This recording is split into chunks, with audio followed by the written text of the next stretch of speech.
እንግዲህ በሰሙነ ሕማማት የሚደረጉ ምንድናቸው የማይደረጉ ምንድናቸው? ሰሙነ ሕማማት ሲባል የማን ሕማማት የሚለው በሁለት ተከፍሎ ይናገራል። አንደኛ የሰው ስቃይ፣ ሁለተኛ የጌታ ስቃይ። የሰው ልጅን ስቃይ የሰው ልጅን ፍዳ የምናስበው በብሉይ ኪዳን የነበረውን ነው። የብሉይ ኪዳን ዘመን የጨለማ ዘመን ነው። መስቀል በትንቢትና በምሳሌ እንጂ በተግባር ያልነበረበት ዘመን ነው። አሁን በሐዲስ ኪዳን የሚፈጸሙ ነገሮች አብዛኞቹ በብሉይ ኪዳን ያልነበሩ ናቸው። በዚህ ምክንያት የብሉይ ኪዳኑን ዘመን ስለምናስብ በሰሙነ ሕማማት አዳዲስ ነገሮችን የምንመለከትበት ምክንያት ይሄ ነው። ዋናው ትልቁ ምስጢር ያለው እዚህ ላይ ነው። ስለዚህ በሰሙነ ሕማማት የሌሉት ነገሮች ምንድን ናቸው? ከጻዕረ ሞት የተነሳ ከዲያብሎስ ክፋት የተነሳ እሱም ገጹን ጸሉም ራእዩን የጠቆረ ፊቱን ገልጦ ስለሚያሳያቸው በዚህ ምክንያት ሰዎች ተሰቃይተው በጣረ ሞት ተይዘው መቃብራቸውን ያህል ቆፍረው በዚያው ተቀብረው ይቀሩ ነበር። ወንዶቹ በ40 ቀን ሴቶችም እንዲሁ እስከ 80 ቀን ድረስ ሲንፈራገጡ ሰንብተው መቃብራቸውን ያህል ቆፍረው በዚያው ተቀብረው ይቀሩ ነበር።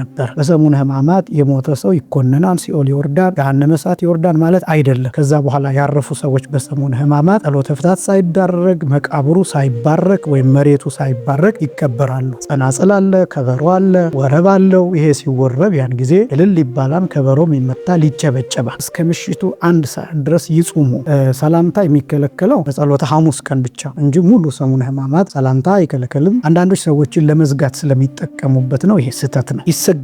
ማንኛውም በዓል በሰሙነ ሕማማት የሚውል ማንኛውም በዓል እግዚአብሔርም ቢሆን የእመቤታችን በዓልም ቢሆን የቅዱስ ሚካኤል በዓል ቢሆን የጌታ በዓል ቢሆን ማንኛውም በዓል በሰሙነ ሕማማት ቢውል ይሰገዳል። ምክንያቱም ሰሙነ ሕማማት ራሱ የስግደት በዓል ነው። በነገራችን ላይ የበዓሉን ታላቅነት አይተን ስግደት አይሰገድም ካልን ንግስ ነው ማንገስ ያለብን ማለት ነው። በሰሙነ ሕማማት ሰኞ ቢውል ማክሰኞ ቢውል ቅዳሴ መቀደስ አለብን ማለት ነው። ታቦትን ማውጣት አለብን ማለት ነው። ያ ደግሞ አይሆንም። ራሱ ስቅለት እየተሰገደ ነው የሚከበረው። የእመቤታችን በዓል ደግሞ ከስቅለት ጋር እኩልም አይደለም ከስቅለት በላይም አይደለም። የእመቤታችን በዓል ሁልጊዜ ከጌታ በዓል በታች ነው። ማዕድ ደግሞ በምንቆርስበት ጊዜ እንዲህ መባረክ ሳይሆን መባረክ ስለተከለከለ ወይም በመስቀል ምልክት መባረክ ሳይሆን ኪርያላይሶን ብለን ማዕዱን እንቆርሳለን። እርድን ማለት መቼ ነው የሚታረደው? ስንት ሰዓት ነው የሚታረደው? የሚሉ ተደጋጋሚ ጥያቄዎች ይነሳሉ።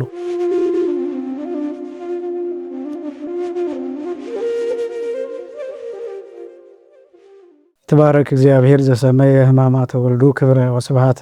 የልጁን መከራ ክብርና ጌጥ ውበት ያደረገልን አምላካችን እግዚአብሔር ስሙ ለዘላለም የተመሰገነ ይሁን። ክቡራን ኦርቶዶክሳውያን በመላው ዓለም የምትገኙ እግዚአብሔር ልጆች ሁላችሁም በልዑል እግዚአብሔር ስም እንደምን ሰነበታችሁ? አምላካችን እግዚአብሔር ለዚህ ዕለት ለዚህ ሰዓት አድርሶ ጾሙንም በሰላም አስፈጽሞ ለሰሙነ ሕማማት ስላደረሰን ስሙ ለዘላለም የከበረና የተመሰገነ ይሁን። እንኳን ለበዓለ ሆሳዕና እንዲሁም ለሰሙነ ሕማማት በሰላም እና በጤና አደረሳችሁ።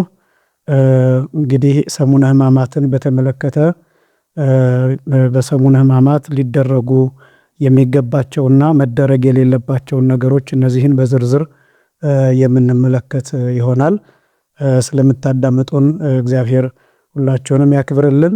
እንግዲህ እንደሚታወቀው ሰሙነ ሕማማት የሚባለው ሳምንት በስግደት በጸሎት የሚያልፍ ልዩ የሆነ እጅግ በጣም ብርቅና ድንቅ የሆነ ሳምንት ነው። ሰሙነ ሕማማት እንዳጠቃላይ የሚጀምረው ከቅዳሜ ማታ ጀምሮ ወይም ከሆሳዕና ዋዜማ ጀምሮ ነው የሚጀምረው።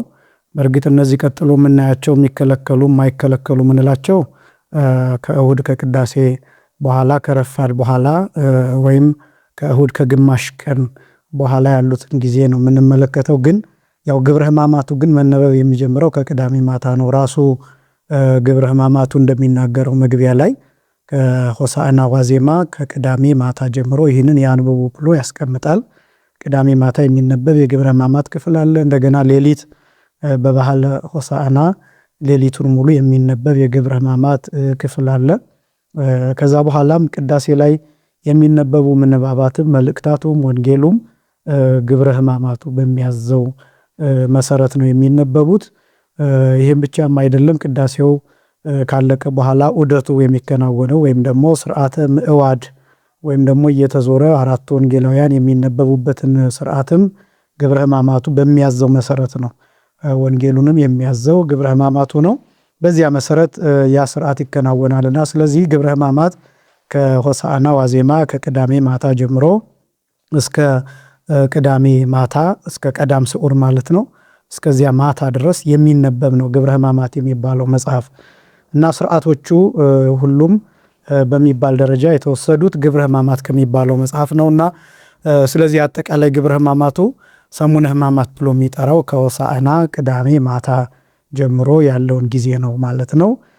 እንደሚታወቀው በሆሳዕና ከቅዳሴ በኋላ ምዕዋዱ ከተደረገ በኋላ ጸሎተ ፍታት ይደረጋል። በነገራችን ላይ ያው እንደ ስርዓቱ ስርዓተ ምዕዋዱ የሚደረገው ከቅዳሴ በፊት ነው። ነገር ግን ሰው ሌሊት ስለማይመጣ ብዙ ሰው ስለማይገኝ ሰው እንዲያየው ተብሎ ስርዓቱ ከቅዳሴ በኋላ እንዲሆን ተደርጓል እንጂ እንደ ትክክለኛው ስርዓት ግን ከቅዳሴ በፊት ተከናውኖ ከዛ በኋላ ቅዳሴ የሚገባ ይሆናል። ነገር ግን ህዝቡ እንዲያየው ተብሎ ከቅዳሴ ውጭ ስርዓቱ ይከናወናል። ከዛ በኋላ ጸሎተ ፍታት ይደረግና ስንብት ከተደረገ ከዚያ ሰዓት ጀምሮ እንግዲህ በሰሙነ ሕማማት የሚደረጉ ምንድናቸው፣ የማይደረጉ ምንድናቸው፣ የሚከለከሉ ምንድናቸው የሚለው ከዚያ ሰዓት ጀምሮ ይጀምራል ማለት ነው። ስለዚህ የተከበራቸው ኦርቶዶክሳውያን አሁን የምንናገራቸው የሚፈቀዱ የማይፈቀዱ፣ የሚከለከሉ የማይከለከሉ የምንላቸው ነገሮች የሚጀምሩት የሆሳዕና ቅዳሴ ተጠናቆ ስርዓተ ምዕዋዱ አልቆ ዘንባባ ታድሎ በጸሎተ ፍታት ከተሰናበትን በኋላ በሰላም ግቡ ከተባልን ከዚያ ሰዓት ጀምሮ ያለውን ነው የምንመለከተው ማለት ነው። እንግዲህ ሰሙነ ሕማማት ሲባል የሕማማት ሰሞን የሕማማት ሳምንት ማለት ነው ትርጉሙ። ሕማማት የሚለው ቃል ሕማም የሚለውን ሲያበዛ ነው ሕማማት የሚለው። ሕማም የሚለው ሲበዛ ሕማማት ይባላል። ትርጉሙ መከራዎች፣ ስቃዮች ማለት ነው። ሰሙነ ሕማማት ማለት የስቃዮች ሳምንት፣ የመከራዎች ሳምንት ወይም ደግሞ ልዩ ልዩ መከራ፣ ልዩ ልዩ ስቃይ የሚታሰብበት ሳምንት ማለት ነው። በሁለት ይከፈላል። ሰሙነ ሕማማት ሲባል የማን ሕማማት የሚለው በሁለት ተከፍሎ ይናገራል። አንደኛ የሰው ስቃይ፣ ሁለተኛ የጌታ ስቃይ። እነዚህ ሁለቱም የሚናገሩበት ነው። የሰው ስቃይ ሲባል የሰው መከራ ሲባል ምን ማለት ነው? በብሉይ ኪዳን 5500 ዘመን የሰው ልጅ የተሰቃየባቸው ስቃያት የሚታሰቡበት ነው። በመንጸፈ ደይን መውደቃችን፣ በእግረ አጋንንት መጠቅጠቃችን፣ ወደ ሲኦል መውረዳችን፣ በዕዳ በፍዳ መሆናችን፣ ያለ ልጅነት መሆናችን፣ ከገነት መውጣታችን፣ በምድረ ፍዳ በምድረ ፋይድ መኖራችን፣ እነዚህ ስቃዮች የሚታሰቡበት ነው። ይሄ ብቻ ደግሞ አይደለም። ነቢያት ያው ዓለም ስላልተገባቻቸው የፍየል ሌጦ ለብሰው ቆዳ ለብሰው ፍርኩታ ለፍርኩታ በየበረሃው በየምድረ በዳው የተንከራተቱት መንከራተት የሚታሰብበት ነው። ስለዚህ ሰሙነ ሕማማት ሲባል የሰው ልጅ ስቃያት ጸበለስን በመብላቱ ከገነት በመውጣቱ ልጅነትን በማጣቱ ምክንያት የመጣበት መከራዎች የሚታሰቡበት ነው። በስጋም በነፍስም በመንፈስም የተሰቃየው ስቃይ፣ እነዚህ ልዩ ልዩ መከራዎች የሚታሰቡበት ነው። ስለዚህ ሰሙነ ሕማማት የሚባለው ለዛ ነው። እነዚህ ከእሁድ ቀድሜ እንደገለጥኩት ከቅዳሴ በኋላ ስንብት ከተደረገ በኋላ ጊዜ ጀምሮ እስከ አርብ ማታ እስከ ስቅለት ማታ ስንብት እስከሚደረግበት ጊዜ ድረስ ያለው ጊዜ የ5500 ዘመን ምሳሌ ነው። ሲቆጠር ያው 5 ቀን ተኩል ይሆናል። ሰኞ 1፣ ማክሰኞ 2፣ ረቡዕ 3፣ ሐሙስ 4፣ አርብ 5 ይሆናል። ከዛ ግማሹን ደግሞ ከሆሳዕና እሁድ ስንወስድ አጠቃላይ 5 ቀን ተኩል ወይም ደግሞ 5 ቀን ከግማሽ ይሆናል። ይህ እንግዲህ ጌታ አስቀድሞ ለአዳም የሰጠውን ተስፋ ያሳያል።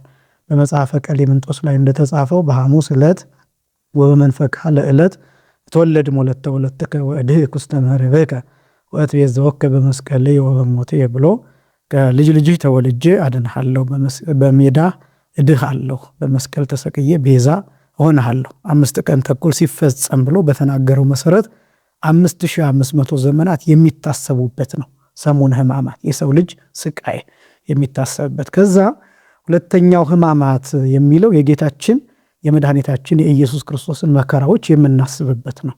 ከኛ ስቃይ ነፃ ያወጣን፣ ከነዚህ ሁሉ ስቃያት ከነዚህ ሁሉ መከራዎች ነፃ ያወጣን ክርስቶስ እንዲሁ አይደለም። መከራ ተቀብሎ ነው፣ ተሰቃይቶ ነው፣ ተገርፎ ነው፣ መስቀል ተሸክሞ ወድቆ ነው፣ መስቀል ላይ ደቆ ነው እና እነዚያ ሕማማት ተብለው ይጠራሉ። ሁለተኛው ሕማማተ ክርስቶስ ማለት ነው። የመጀመሪያው የሰው ልጅ ሕማማት፣ የሰው ልጅ ስቃይ፣ የሰው ልጅ ፍዳ፣ የሰው ልጅ ዕዳ፣ የሰው ልጅ ሞት፣ የነቢያት በብሉይ ኪዳን የጮሁት ሰዎች የነዚያ ሕማማት ነው የሚታሰበው። ኪርያላይሶን እያልን የምናስበው እነሱን ነው። የምንጮኸው የነሱን ጩኸት ነው። ስለዚህ የመጀመሪያው ሕማማት ሲባል የኛን ሕማማት የሚያሳይ ነው። ሁለተኛው የክርስቶስ ሕማማት ነው። ይህንንም በየቀኑ እንለዋለን። ይህንን እንሰብሖ ወናልዕል ስሙ ህቡረ እናመስግነው ስሙንም በአንድነት ከፍ ከፍ እናድርገው ካልን በኋላ እስመ ውእቱ ገብረ መድኃኒተ እርሱ መድኃኒትን አድርጓልና ወበሕማማቲሁ ቤዛወነ መከራ በመቀበሉም ቤዛ ሆኖናል አድኖናል ብለን የክርስቶስን ሕማማት እንጠቅሳለን። ስለዚህ ሁለተኛ ሕማማተ ክርስቶስ የሚታሰብበት በመሆኑ ሰሙነ ሕማማት ይባላል። ስለዚህ ትርጉሞቹ እነዚህ ናቸው ማለት ነው። እንግዲህ ወደ መጀመሪያው እንምጣ። የሰው ልጅን ስቃይ የሰው ልጅን ፍዳ የምናስበው በብሉይ ኪዳን የነበረውን ነው። የብሉይ ኪዳን ዘመን የጨለማ ዘመን ነው። መስቀል በትንቢትና በምሳሌ እንጂ በተግባር ያልነበረበት ዘመን ነው። አሁን በሐዲስ ኪዳን የሚፈጸሙ ነገሮች አብዛኞቹ በብሉይ ኪዳን ያልነበሩ ናቸው። በዚህ ምክንያት የብሉይ ኪዳኑን ዘመን ስለምናስብ በሰሙነ ሕማማት አዳዲስ ነገሮችን የምንመለከትበት ምክንያት ይሄ ነው። ስለዚህ የተከበራችሁ ክርስቲያኖች፣ የተከበራችሁ ኦርቶዶክሳውያን መጀመሪያ በሰሙነ ሕማማት አዲስ ነገር የምናየው ከተለመደው ከ360 ቀኖች ውስጥ የተለየ በሰሙነ ሕማማት የተለየ ስርዓት የምንመለከትበት ምክንያት ወደ ኋላ ተመልሰን በዘመነ ብሉይ የነበረውን ዘመን ስለምናስብ የነቢያትን ዘመን ዘመን አድርገን የነቢያትን ጩኸት ጩኸት አድርገን የነቢያትን ሕይወት አድርገን የነቢያትን ኑሮ ኑሮ አድርገን ወደ ኋላ ተመልሰን የነቢያትን ዘመን ስለምናስበው በዚህ ምክንያት በነቢያት ጊዜ በብሉይ ኪዳን የነበረውን ነገር ለማሳየት ስንል ለየት ያሉ ነገሮችን እንመለከታለን። ዋናው ትልቁ ምስጢር ያለው እዚህ ላይ ነው። ስለዚህ በሰሙነ ሕማማት የሌሉት ነገሮች ምንድን ናቸው? የማይደረጉት ነገሮች ምንድን ናቸው ሲባል የመጀመሪያው ቅዳሴ የለም። እንደሚታወቀው ሰኞ ቅዳሴ የለም፣ ማክሰኞ ቅዳሴ የለም፣ ረቡዕ ቅዳሴ የለም፣ አርብ ቅዳሴ የለም። ሐሙስ ብቻ በጸሎተ ሐሙስ ቅዳሴ አለ። በጸሎተ ሐሙስ ቅዳሴ የሚቀደስበት ምክንያት ጌታችን መድኃኒታችን ኢየሱስ ክርስቶስ ስርዓተ ምስጢርን ያሳየበት፣ ስርዓተ ቁርባንን የገለጠበት፣ ቅዱስ ሥጋውን ክቡር ደሙን ለሐዋርያት የሰጠበት ቀን ስለሆነ ያንን ቀን ላለማሳለፍ ለተዘጋጁ ሰዎችም ሥጋውን ደሙን ለመስጠት ሲባል በጸሎተ ሐሙስ ብቻ ይቀደሳል። ከዛ ውጭ ግን ሰኞም፣ ማክሰኞም፣ ረቡዕም አርብም እነዚህ ቅዳሴ የለባቸውም እና ስለዚህ ለምንድን ነው ቅዳሴ የሌለው ሲባል የብሉይ ኪዳንን ዘመን ስለምናስብ በብሉይ ኪዳን ዘመን ደግሞ ቅዳሴ የለም። ያ ማለት የጌታችን የመድኃኒታችን የኢየሱስ ክርስቶስ ቅዱስ ሥጋና ክቡር ደም አልነበረ። ያ ማለትን ማለታችን ነው። ክርስቶስ ገና በሥጋ አልተገለጠም። አካላዊ ቃል ሥጋ አልሆነም። በዚህ ምክንያት በሰሙነ ሕማማት ቅዳሴ የለም። ሁለተኛ የቡራኬ አገልግሎት የለም። የቡራኬ አገልግሎት የለም ሲባል ምን ማለት ነው? በዕለተ ሆሳዕና ቅዳሴው ከተጠናቀቀ በኋላ ስንብት ከተደረገ በኋላ ቀሳውስት መስቀላቸውን ያስቀምጣሉ። ሊቃነ ጳጳሳትም ኤጲስቆጶሳትም ቀሳውስትም እነዚህ ሁሉ መስቀላቸውን ያስቀምጣሉ። ከዚያ በኋላ የምንም አይነት የቡራኬ አገልግሎት የለም። ዝክር መዘከር የለም። መቃብር መባረክ የለም። ሰዎችን መስቀል ማሳለም የለም። ማዕድ መባረክም የለም። ጸሎት ብቻ ይደረጋል። በኋላ እንመጣበታለን። በመስቀል መባረክ ግን የለም። ለምንድን ነው ይሄ የሌለው ቢባል የቡራኬ አገልግሎት የማይሰጠው በመስቀል የማይባረከው ለምንድን ነው ቢባል በብሉይ ኪዳን የነበረውን ዘመን ስለምናስብ። በብሉይ ኪዳን መስቀል አልፎ አልፎ በትንቢት በምሳሌ የተገለጠባቸው ሁኔታዎች አሉ። በተግባር ግን አገልግሎት ላይ አልዋለም ነበር። ክርስቶስ ከተሰቀለበት በኋላ ነው የመስቀል ብርሃን፣ የመስቀል ኃይል እና የመስቀል በረከት የጀመረው ከዚያ ጊዜ ጀምሮ ስለሆነ በዚህ ምክንያት በሰሙነ ሕማማት የቡራኬ አገልግሎት የለም። ሶስተኛ ሰው ሲሞት ጸሎተ ፍትሐት አይደረግም። ሶስተኛ ይህም ምንን የሚያሳይ ነው ቢባል አሁንም በብሉይ ኪዳን የነበረውን ዘመን የሚያሳይ ነው። በብሉይ ኪዳን ጸሎተ ፍትሐት የለም። በብሉይ ኪዳን ብዙ ለምሳሌ አባቶቻችን ሲናገሩ ወንድ እስከ 40 ቀን ድረስ ሲንፈራገጥ ሰንብቶ መቃብሩን ያህል ቆፍሮ በዚያው ተቀብሮ ይቀር ነበር። ከጻዕረ ሞት የተነሳ ከዲያብሎስ ክፋት የተነሳ እሱም ገጹን ጽሉም ራእዩን የጠቆረ ፊቱን ገልጦ ስለሚያሳያቸው በዚህ ምክንያት ሰዎች ተሰቃይተው በጣረ ሞት ተይዘው መቃብራቸውን ያህል ቆፍረው በዚያው ተቀብረው ይቀሩ ነበር። ወንዶቹ በ40 ቀን ሴቶችም እንዲሁ እስከ 80 ቀን ድረስ ሲንፈራገጡ ሰንብተው መቃብራቸውን ያህል ቆፍረው በዚያው ተቀብረው ይቀሩ ነበር። ያንን ዘመን ለማስታወስ ጸሎተ ፍትሐት አይደረግም። ነገር ግን የተከበራችሁ ክርስቲያኖች በሰሙነ ሕማማት የሞተ ሰው ይኮነናል፣ ሲኦል ይወርዳል፣ ገሃነመ እሳት ይወርዳል ማለት አይደለም። ያ እንዳይሆን አስቀድማ ይቺ ቅድስት ኦርቶዶክሳዊት ቤተክርስቲያን በዕለተ ሆሳዕና በሰሙነ ሕማማት በተለያየ ምክንያት ለሚያርፉ ሰዎች አስቀድማ ጸሎት ታደርጋለች። ስለዚህ ጸሎተ ፍታቱ አስቀድሞ ተከናውኗል። ስለዚህ ከዛ በኋላ ያረፉ ሰዎች በሰሙነ ሕማማት ጸሎተ ፍታት ሳይዳረግ መቃብሩ ሳይባረክ ወይም መሬቱ ሳይባረክ ይቀበራሉ። ነገር ግን አስቀድመው ጸሎተ ፍታት ይደረግላቸዋል። ስለዚህ ማንኛውም ኦርቶዶክሳዊ በዕለተ ሆሳዕና በቤተ ክርስቲያን መገኘት የሚገባው አንዱ ለዚህ ነው። ስለዚህ ሰው ሲሞት ጸሎተ ፍታት አይደረግም። ሶስተኛ በሰሙነ ሕማማት። አራተኛ መስቀል ማሳለምም ሆነ መስቀል መሳለም በሰሙነ ሕማማት የለም።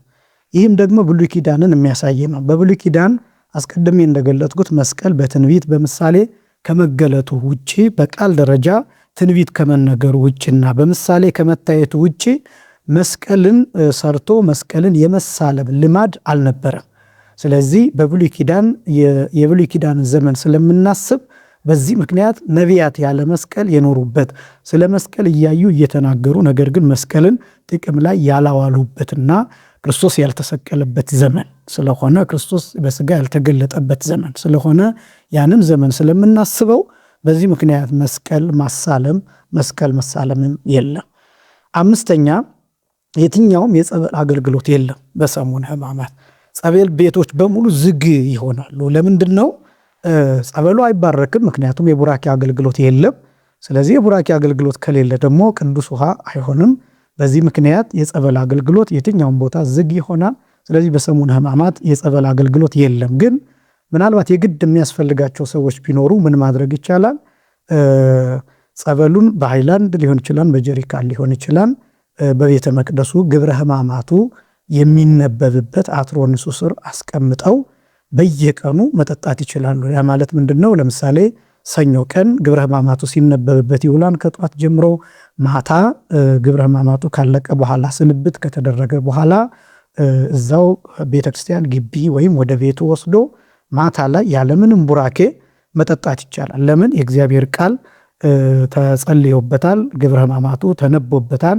ልዩ ልዩ ቅዱሳት መጽሐፍት ተነበው በዛ የእግዚአብሔር ቃል ስላረፈበት ቅዱስ ስለሆነ ያንን ያለምንም ቡራኬ መጠጣት ይቻላል። ሰኞም እንደዛ ማድረግ ይቻላል፣ ማክሰኞም እንደዛ ማድረግ ይቻላል። በተፈቀደው ሰዓት ከስንብቱ በኋላ ከምሽቱ 1 ሰዓት ማለት ነው። ደግሞም ሰኞ፣ ማክሰኞ፣ ረቡዕ፣ ሐሙስ፣ ዓርብ እነዚህ 5ቱንም ቀናት እዛው ሰንብቶ ዓርብ ማታ ከስንብቱ በኋላ በአትሮንሱ ስር የተቀመጠውን ጸበል ቅዱስ ውሃ ወስዶ መጠጣትም ይቻላል። ያንን ማድረግ ይቻላል። ከዛ ውጭ ግን የጸበል አገልግሎት የለም፣ ዝግ ነው የሚሆነው፣ ምክንያቱም ቡራኬ ስለሌለ። 6ኛ በሰሙነ ሕማማት እልልታም ሆነ ጭብጨባ የለም።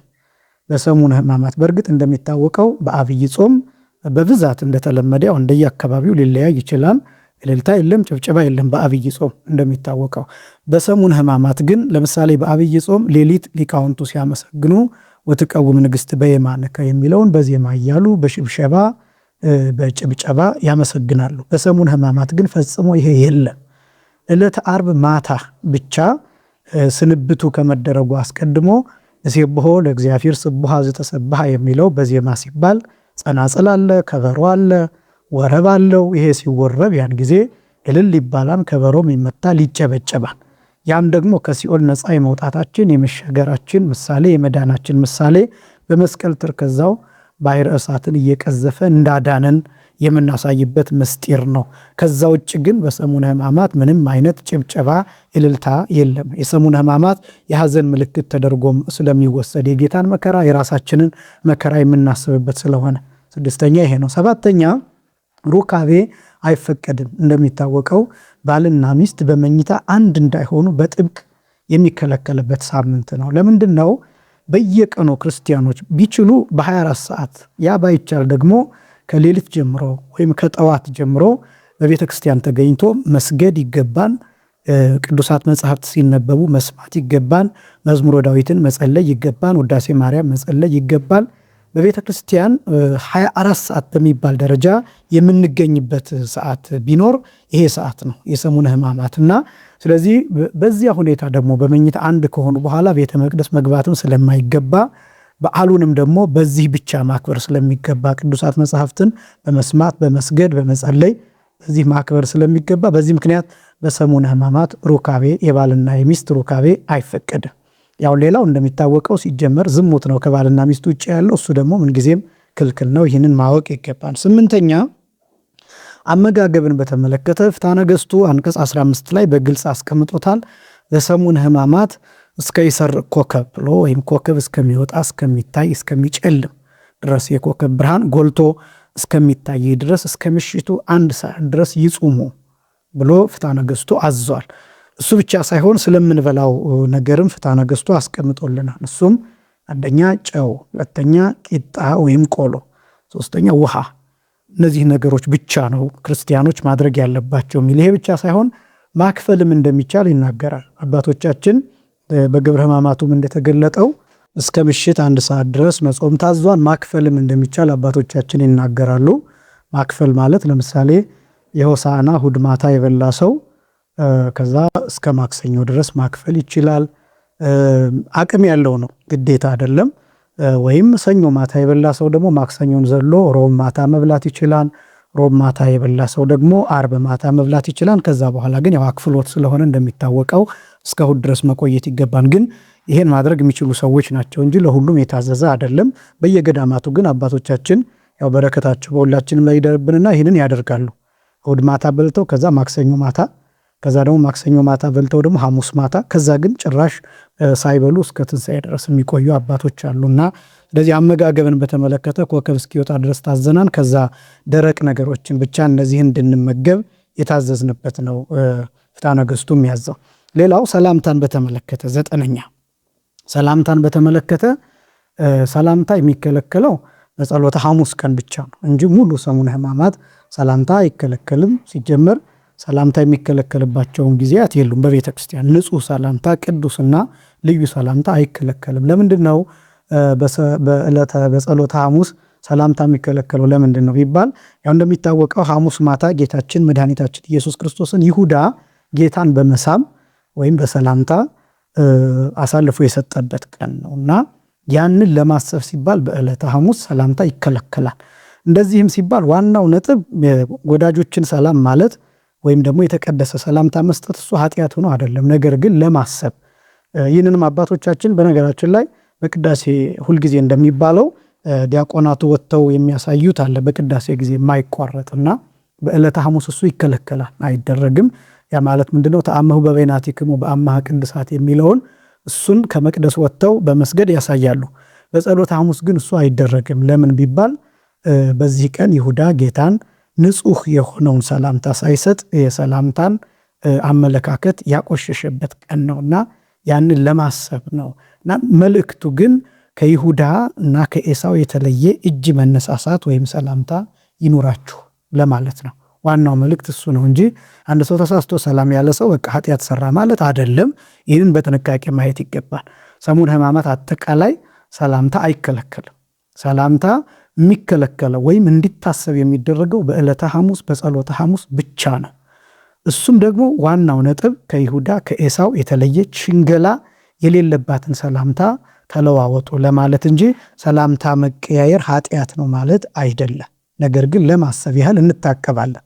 አንድ ክርስቲያን ሰላም ሊነን ሲመጣ ዛሬ እኮ ሰላምታ የለም፣ ምክንያቱም ይሁዳ ጌታን አሳልፎ የሰጠበት ቀን ነው በሰላምታ ስለዚህ ሰላምታችን ንጹሕ ይሁን ብለን ተማምረን እንለያይበታለን ማለት ነው። እና ይህን ነጥብ ለማስቀመጥ እንጂ ሰላምታ በራሱ ኃጢአት ነው ለማለት አይደለም።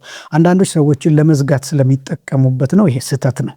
ሰላም እንዳለ ሕማማት ነው ብለው አውቀው ሰላምታን የሚጸየፉበት ወይም ደግሞ መጥፎ መልእክት የሚያስተላልፉበት ስለሆነ እሱ ትክክል እንዳልሆነ ለማሳሰብ እወዳለሁ። 10ኛ በሰሙነ ሕማማት የሚውል በዓልን በተመለከተ ይሰገዳል ወይስ አይሰገድም የሚል በየዓመቱ የሚነሱ ጥያቄዎች አሉ። ይሰገዳል። ማንኛውም በዓል በሰሙነ ሕማማት የሚውል ማንኛውም ሥላሴም ቢሆን በዓለ እግዚአብሔርም ቢሆን የእመቤታችን በዓልም ቢሆን የቅዱስ ሚካኤል በዓል ቢሆን የጌታ በዓል ቢሆን ማንኛውም በዓል በሰሙነ ሕማማት ቢውል ይሰገዳል። ምክንያቱም ሰሙነ ሕማማት ራሱ የስግደት በዓል ነው።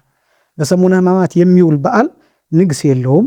እንደሚታወቀው ከጸሎተ ሐሙስ ውጭ ቅዳሴ የለውም፣ ኪዳን የለውም፣ ከጸሎተ ሐሙስ ውጭ አሁንም እሱም ደግሞ ሕጽበተ እግር ላይ የሚደርስ ነው። ከዛ ውጭ በሌላ አይከበርም። በዓለ ንግሱና የዓመት በዓል ቢሆን ታቦት የሚወጣበት በዓል ቢሆን የቅዱስ ጊዮርጊስ በዓል ቢሆን ማንኛውም በዓል በሰሙነ ሕማማት ቢሆን ቅዳሴ አይቀደስም፣ ንግስ አይነግስም። ስለዚህ የሚከበረው በምንድን ነው? በስግደት ነው። አሁን አንዳንድ ሰዎች እንደዛ ለምን አይከበርም ብለው በስግደት መቅረት አለበት ብለው የሚያስቡ ሰዎች አሉ። በነገራችን ላይ የበዓሉን ታላቅነት አይተን ስግደት አይሰገድም ካልን ንግስ ነው ማንገስ ያለብን ማለት ነው። በሰሙነ ሕማማት ሰኞ ቢውል ማክሰኞ ቢውል ቅዳሴ መቀደስ አለብን ማለት ነው። ታቦትን ማውጣት አለብን ማለት ነው። ያ ደግሞ አይሆንም። ስለዚህ ማንኛውም በዓል በሰሙነ ሕማማት ቢውል ይሰገዳል። ምክንያቱም ቁጥሩም ደግሞ የሰሙነ ሕማማት ስግደት 6666 ሆኖ በጌታ ግርፋት ቁጥር የተለካ ስለሆነ አይቋረጥም። ለምሳሌ ብዙ ጊዜ እመቤታችን በዓል አሁን ስቅለት ላይ ሲውል እመቤታችንን ከመውደድ ከማክበር የተነሳ አንሰግድም የሚሉ ሰዎች አሉ። ትክክል አይደለም። በነገራችን ላይ የስቅለት በዓል ከ9ኙ አበይት በዓላት አንዱ ነው። ከሌሎቹም አበይት በዓላት ትልቁ በዓል የስቅለት በዓል ነውና ራሱ ስቅለት እየተሰገደ ነው የሚከበረው። የእመቤታችን በዓል ደግሞ ከስቅለት ጋር እኩልም አይደለም፣ ከስቅለት በላይም አይደለም። የእመቤታችን በዓል ሁልጊዜ ከጌታ በዓል በታች ነው። ይህን ማወቅ ያስፈልጋል። እመቤታችን ከጌታ በታች ናት፣ ጌታ ደግሞ ከእመቤታችን በላይ ነው። ምክንያቱም አምላኳ ነው። ይህንን ማወቅ ይገባን። ስቅለት ራሱ በስግደት ከተከበረ የእመቤታችን በዓልም በስቅለት ቀን ቢውል ሰኞ፣ ማክሰኞ፣ ረቡዕ፣ ሐሙስ በሕማማት ቢውል በስግደት ይከበራል። ለምሳሌ አሁን በዚህ አሁን በያዝነው ዘመን የፊታችን 2018 ዓመተ ምህረት በዓለ ወልድ ወይም በዓለ እግዚእ የጌታ በዓል ማክሰኞ ቀን ነው የሚሆነው በሰሙነ ሕማማት። ስለዚህ ይሰገዳል። በሌላ ጊዜ ቢውል ከማይሰገድባቸው በዓላት አንዱ የጌታ በዓል ወይም በየወሩ በ29 ማለት ነው። ነገር ግን አሁን ግን ሕማማት ላይ ነው የዋለው። ስለዚህ በስግደት ይከበራል ማለት ነው እና ማንም ግራ ሊያጋባን አይገባም። በሰሙነ ሕማማት የሚውል ማንኛውም በዓል በስግደት ይከበራል። ሌላው ማማተብን በተመለከተ 11ኛ ማማተብን በተመለከተ ነው። በጣም ብዙ ጥያቄዎች ይነሳሉ። በእርግጥ እነዚህ መታሰቢያ በዓላት ስለሆኑ መሳሳትም ይኖራል። የተለያዩ መምህራንም የተለያዩ አይነት ሀሳቦች ሊሰጥ ይችላል። ነገር ግን ይሄ ዶግማ ስላልሆነ አሁን ተሳስቶ ያማተበ ሰው ኃጢአት ሰራ ማለት አይደለም። ይህንን በጥንቃቄ መመርመር ይገባን። ግን ማማተብ ቡራኬ ነው የተከለከለው በዋናነት። ማማተብ ግን ለምሳሌ አንዳች የሚያስደነግጠን ነገር ሲኖር፣ የሚያስጨንቀን ነገር ሲኖር፣ የሚያስፈራን ነገር ሲኖር ልናማትብ እንችላለን። እሱ አልተከለከለም። የተከለከለው ቡራኬ፣ ለምሳሌ ማዕድን መባረክ፣ ምግብን መባረክ፣ እነዚህ ነገሮች ናቸው የተከለከሉትና የተከበራችሁ ክርስቲያኖች አንዳንድ ነገሮችን እንዴት እንደምንረዳ ማወቅ ይገባናል። ስለዚህ ማማተብ በሚያስፈራን በሚያስደነግጠን ነገር ሲገጥመን ማማተብ አልተከለከለም። ቤተክርስቲያን በምንሳለምበት ጊዜ በተለይ በሰሙነ ሕማማት ኪርያላይሶን ብለን እንድንሰግድና እንድንወድቅ ነው የታዘዘው። ነገር ግን የሚያስጨርቀን የሚያስፈራን ነገር ቢኖር ማማተብ እንችላለን። ጭራሽ የመስቀል ምልክት ማሳየት ኃጢአት ነው ማለታችን አይደለም። አስቀድሜ እንደገለጥኩት መታሰቢያ ስለሆነ ለምሳሌ ነጠላችንን ስንለብስ አሁን በመስቀል ምልክት እንለብሳለን። አሁን እሱ ኃጢአት ነው ማለት አይደለም፣ አይከለከልም። ነጠላን በመስቀለኛ ምልክት መልበስ ወይም አጣፍቶ መልበስ እሱ አሁን በሰሙነ ሕማማት ይከለከላል ማለት አይደለም። ምክንያቱም መስቀሉ እኮ አለ። እኛ የምናሳየው የብሉይ ኪዳኑን ዘመን ለማሳየት ለመግለጥ እንጂ መስቀሉ እኮ አለ። ለምሳሌ ግብረ ሕማማቱ ሲነበብ አትሮኖሱ ላይ መስቀሉ ይታሰራል። ጭራሽ መስቀሉ ጠፍቷን ማለታችን አይደለም እና ስለዚህ ማማተብን በተመለከተ አይከለከልም ማማተብ። ነገር ግን ቤተክርስቲያን ገብተን በምንሰግድበት ጊዜ ቀጥታ ኪርያላይሶን ብለን እንሰግዳለን ማለት ነው። ኪርያላይሶን ማለት እግዚኦ መሐረነ፣ አቤቱ ማረን፣ ይቅር በለን፣ ራራልን፣ እዘንልን የሚል ትርጉም ያለው ነውና ማዕድ ደግሞ በምንቆርስበት ጊዜ እንዲህ መባረክ ሳይሆን መባረክ ስለተከለከለ ወይም በመስቀል ምልክት መባረክ ሳይሆን ኪርያላይሶን ብለን ማዕዱን እንቆርሳለን። ከዛ በኋላ እንመገባለን ማለት ነው። ስለዚህ ማማተብ ጭራሽ የተከለከለ ነገር አይደለም። ይህንን በጥንቃቄ ማወቅ ይገባል። ሌላው 12ኛ ክህነት አይሰጥም በሰሙነ ሕማማት፣ ክርስትና አይነሳም በሰሙነ ሕማማት። ሌላው ደግሞ ጸሎትን በተመለከተ 14ኛ ጸሎትን በተመለከተ አሁን ይህን ማንሳት ያስፈለገው ብዙ ሰው ጸሎት መጸለይ የሚቻለው ምን ነው፣ የሚከለከል ጸሎት አለው የሚሉ ብዙ አይነት ጥያቄዎች ይነሳሉ። የግል ጸሎት ማንኛውም አይከለከልም። በሰሙነ ሕማማት የግል ጸሎት ማንኛውም አይከለከልም። ቢቻል በሰሙነ ሕማማት የሚደረገው ምንድን ነው? አብዛኛው የህብረት ጸሎት ነው ያለው። ግብረ ሕማማቱ ሲነበብ ግብረ ሕማማቱን እናዳምጣለን። ከዛ ደግሞ የውዳሴ ማርያም በየሰዓቱ 7ቱ ዕለታት ውዳሴ ማርያም፣ አንቀጸ ብርሃን እነዚህ ይደገማሉ። ያን ጊዜ የሚያውቅ ሰው መድገም በግዕዝ መጸለይ የሚያውቅ ሰው አብሮ ይቀበላል፣ ይደግማል።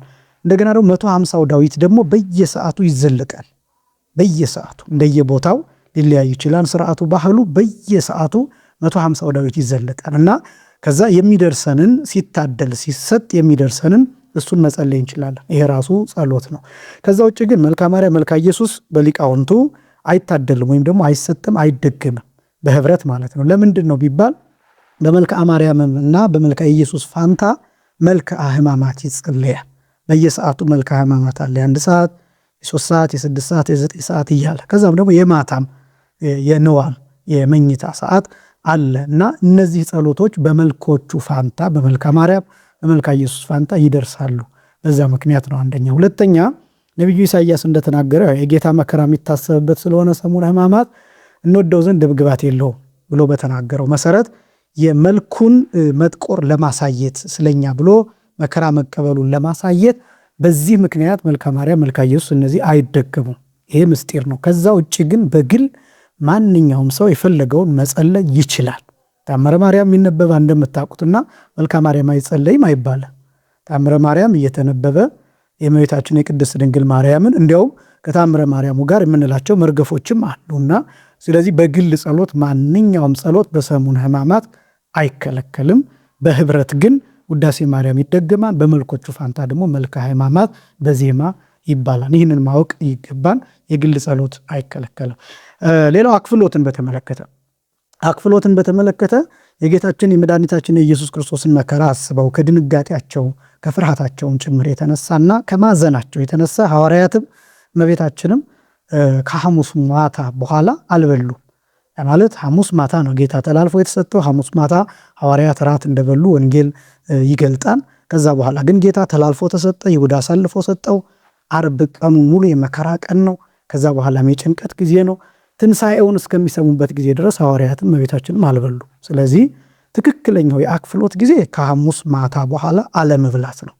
እኛ አቅም ስለሌለን ዓርብ ማታ እንበላለን።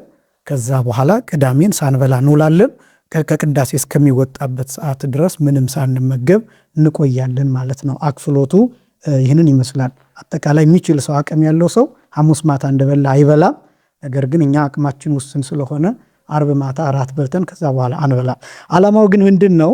የጌታችን የመድኃኒታችን የኢየሱስ ክርስቶስን መከራ ማሰብና የከበረ ስጋው መለኮት የተዋሃደው ስጋው በመቃብር ስለሆነ ያንን ለማሰብ ነው። በዚያ ጊዜ ማለት ነው። በየዓመቱ ይሞታል ይቀበራል ማለት አይደለም። ነገር ግን በመቃብር ስኩብ ሆኖ ያደረበት የዋለበት ስለሆነ ያንን ምስጢር ለማሳየት አክፍሎት እናኮፍላለን ማለት ነው። ስለዚህ አክፍሎት ከዚህ የተነሳ ነው ሐዋርያትም እመቤታችንንም እያሰብን ሐዘናቸውን የምንካፈልበት ነው። አክፍሎት የሚባለው እሱ ነው። ሌላው እርድን በተመለከተ የሚነሳ ጥያቄ ነው። እንግዲህ የመጨረሻው 16ኛው እርድን በተመለከተ እርድን ማለት መቼ ነው የሚታረደው? ስንት ሰዓት ነው የሚታረደው? የሚሉ ተደጋጋሚ ጥያቄዎች ይነሳሉ። እንግዲህ ይሄ በጸሎተ ትንሣኤ በበዓለ ትንሣኤ የምንጸልየው ጸሎት አለ። የሚደርስ ጸሎተ ቅዳሴ ስርዓተ ቅዳሴ አለ። ወተንሥአ እግዚአብሔር ከመ ዘንቃ እምነዋም የሚል ምስባክ አለ፣ አዋጅ አለ። ይህም ደግሞ ጌታችን መድኃኒታችን ኢየሱስ ክርስቶስ እንደተነሳ አዋጁን የምንናገርበት የምናበስርበት ሰዓት ነውና ስለዚህ እርድ የሚከናወነው ከዛ በኋላ ነው፣ ብስራቱ ከተነገረ በኋላ። ለምንድነው እንደዛ ቢሆነው? ያው ቡራኬ ለምሳሌ ቅዳሜ ጠዋት የቀዳም ስዑር ጠዋት ቡራኬ ይከናወናል። ቄጤማው ይባረካል፣ ኪዳንም ይደርሳል። ቄጤማው ከተባረከ በኋላ ለምእመናን እንዲከፋፈል ይደረጋል። በቄጤማው በኩል ብስራት ይላካል። ነገር ግን መስቀል መሳለም ግን የሚፈቀድበት ሰዓት ወተንሥአ ከተባለ በኋላ ክርስቶስ ተንሥአ እሙታን በአብይ ኃይሎ ስልጣን አሰሮ ለሰይጣን አጋዞ ለአዳም ሰላም ሚእዜሰ ኮነ ፍስሐ ወሰላም የሚለው ከተባለ በኋላና እግዚአብሔር ይፍታ ተብሎ ከተሰናበተ በኋላ ከዛ ሰዓት በኋላ መስቀል መሳለም ይጀመራል። ለምንድን ነው የሚለውን ፍትሐ ነገሥት አንድምታ ትርጓሜ በተለይ ያስቀምጣል። መስቀል ከስቅለት በኋላ መሳለም የማይቻለው ለምንድን ነው ቢባል ስኢም ግን ነፍስና ስጋ ተዋህደው ስላልተነሱ አይፈቀድም ይላል። ስኢም ማለት መስቀል መሳብ መሳለም ማለት ነው። ለምንድን ነው ይልና ምክንያቱን ያስቀምጣል። ነፍስና ስጋ ተዋህደው እስኪነሱ ማለት ሃይማኖታችን ትንሣኤ ነው ዋናው። አሁን ክርስቶስ ተሰቀለ፣ ሞተ፣ መከራ ተቀበለ ብለን ብቻ ሳይሆን የምንሰብከው ተነሳ ማለት አለብን። ምክንያቱም ትንሣኤን ካልሰበክን ሃይማኖታችን ከንቱ ይሆናል። ክርስቶስ ተነሳ ካላልን ሞተ የሚለው ለሙሴም ተነግሯል፣ ለኢሳይያስም ተነግሯል፣ ለሕዝቅኤልም ተነግሯል ሞተ የሚለው። ግን የክርስቶስ ዋናው ትልቁ ሃይማኖታችን ምንድነው? ሞተ ብቻ ሳይሆን ነፍሱን ከስጋው ጋር አዋህዶ በስልጣኑ ተነስቷል ብለን የምንሰብከው ስብከት ነው። ስለዚህ እሱ ወተንሰአ እግዚአብሔር ከመዘንቅ አምነዋል። አምላካችን እግዚአብሔር ከተኙት ካንቀላፉት መካከል ልክ ከእንቅልፍ እንደሚነቃ ልክ እንደዛ ተነስቷል ብለን የምንናገርበት ሰዓት እስኪደርስ ድረስ ምንም አይነት እርድ አይከናወንም። ይሄ አዋጅ ከተነገረ በኋላ እንግዲህ እንደየቦታው ሊለያይ ይችላል ሰዓቱ። በግምት ግን በአማካይ ከምሽቱ 2 ሰዓት በኋላ ከዚያ ሰዓት በኋላ ግን ማረድ ይቻላል። ብስራቱ፣ ድል መንሳቱ፣ ማሸነፉ፣ ከሞት መነሳቱ የሚነገርበት ሰዓት ስለሆነ ከዛ በኋላ እርድ ይከናወናል። መባረክም ይቻላል። በየሰፈራችን በየመንደራችን ያለውን መባረክም ይቻላል። ቀሳውስትን በመስቀል ባርከው ማሳለም ይችላሉ። ከዛ ውጭ ግን የቀዳም ስዑር ቅዳሜ ጧት ቡራኬ የሚደረገው ቤተክርስቲያን ውስጥ ብቻ ነው። ቄጤማውም የሚከፋፈለው ከቤተክርስቲያን ብቻ ነው። በዚህ ምክንያት ቡራኬ ብቻ ይፈቀዳል። መስቀል መሳለም ግን ክርስቶስ ተንሥአ እሙታን በአብይ ኃይሎ ስልጣን ከሚለው ሰዓት በኋላ ነውና ስለዚህ እርድም የሚደረገው ከዛ ሰዓት በኋላ ነው። ግን በተለያዩ ምክንያቶች ደግሞ ሊከናወን ይችላል። አሁን ለምሳሌ ነዳያንን የሚያስፈስኩ ሰዎች ምናልባት የማይደርስላቸው ሆኖ ከቅዳሴው በፊት ለማድረስ ቅዳሴ ከመወጣቱ በፊት ለማድረስ ሰዓት የማይበቃቸው ሆኖ ከዛ በፊት እርድ አከናውነው ሊሆን ይችላል። ይሄ እንግዲህ አካባቢው ካሉ አገልጋዮች፣ አካባቢው ካሉ አባቶች፣ መምህራን ከነሱ ጋር ደግሞ ተነጋግረው ይሄ ሰዓት በዚህ ሰዓት እንዲህ አድርጉ ብለው ሲያዙ የካህናት ስልጣን የካህናት ትእዛዝ ነውና በዛ መመራት ይቻላል። ይሄ ዶግማ ስላልሆነ ማለት ነው፣ ስርዓት ስለሆነ ቀኖና ስለሆነ። ይሄ ማለት ወተንሥአ ሳይባል ታረደ ማለት ፍጹም ኃጢአት ፍጹም በደል ተሰራ ማለት አይደለም። መታሰቢያነቱ እንዲህ መሆን አለበት። ያው ስርዓት ስለሚያስፈልግ ያንን ለማስቀመጥ እንጂ ብዙ ለማስጨነቅ ደግሞ አይደለም። እንደ ስርዓቱ እንደ ሕጉ አባቶቻችን ያስተማሩን ግን ወተንሥአ ሳይባል ምንም ነገር ማከናወን አይገባም። እንደውም በገጠሪቱ ክፍል እርድ አይደለም የሚደረገው። ሰዎች ከቅዳሴ በኋላ የሚመገቡት ነገር ይሄ እርድ የማይፈልግ ነገር ዝም ብሎ ስራ ብቻ የሚሰራ ለምሳሌ የነበረ ቋንጣ ሊሆን ይችላል፣ እንቁላል ሊሆን ይችላል፣ እርጎ ሊሆን ይችላል። እነዚህ ነገሮች አሁን እርድ የማይፈልጉ ስለሆኑ ማስፈሰኪያ የሚሆኑት ከቅዳሴ በኋላ ማስፈሰኪያ ሆነው የሚያገለግሉት እነዚህ ናቸው።